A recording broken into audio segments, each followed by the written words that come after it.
What was one of the craziest foods you had in Suriname? Definitely monkey tops the list. Crazy or dangerous experience? I would say taking a taxi home from the city with a unknown drunk taxi driver. Most important life lesson you learned on your mission? Oh man. I would just say the importance of faith. Just trusting in God to, I guess, trusting that He knows what He's doing with you at any given time, and not questioning, circumstances or events that happen in your life because they're not what you would necessarily have planned yourself. Awesome.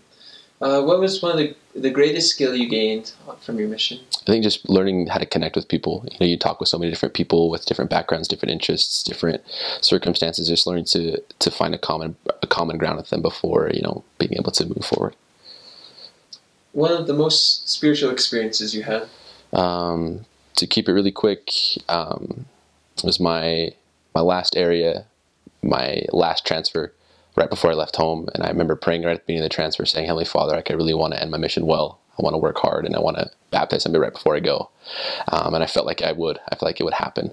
And so I just tried to trust in that and just work as hard as I could. And weeks were passing by and nothing was happening. We didn't have any investigators. We didn't have any prospects. And I slowly started to lose hope until one day one of a recent convert called me and said, Elder, my dad's here from Guyana and he wants you to come teach him.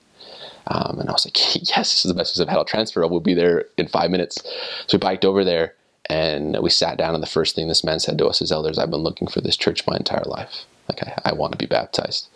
And for me, that was just a testimony and a reassurance that God fulfills His promises, that if you receive that confirmation that something's going to happen, it will happen as long as you have faith in it. And he ended up being baptized the day before I left the country to go to the mission home. Awesome. Craziest weather? Oh, man. I remember, so my second area, we were in this windstorm that was literally blowing the roofs off houses. Literally blowing these tin roofs off the houses in Suriname. It was crazy. Like, you could almost stand and lean forward and it would hold you up. That was pretty wild. Best piece of mission prep advice you could give? I would just say, kind of what I said before, just surround yourself with good people and avoid places that the Spirit can't attend you. Thing you admire most about people in Suriname? I think the thing I admire the most is just their general kindness, regardless of who you are, where you're from, what you look like. They'll invite you in and sit you down and have a drink.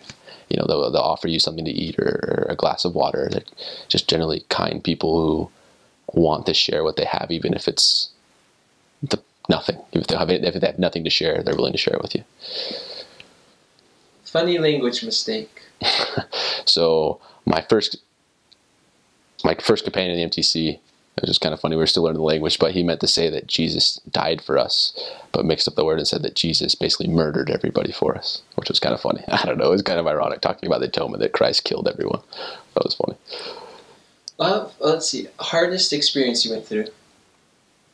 I'd say there was a point in my mission where I was recently called to a leadership position. I was training, and I had a mini missionary, and I was reopening a new area all in one transfer, and just battling those feelings of inadequacy and trying to bear the burden was a lot. And I remember that being probably the most difficult time of my mission. Best advice you could give to someone just getting home from their mission? I would just say, I think we fall into a trap of trying to leave our mission behind and transition into life back at home. I would say the best piece of advice I can give you is don't leave your mission behind. Just take what you've learned from your mission and move forward. Use the principles that you experienced, that you gained while on your mission to, take advantage of life back home. So don't ever forget your mission. Don't ever leave it in the past. Just take it with you and use it to the best of your advantage.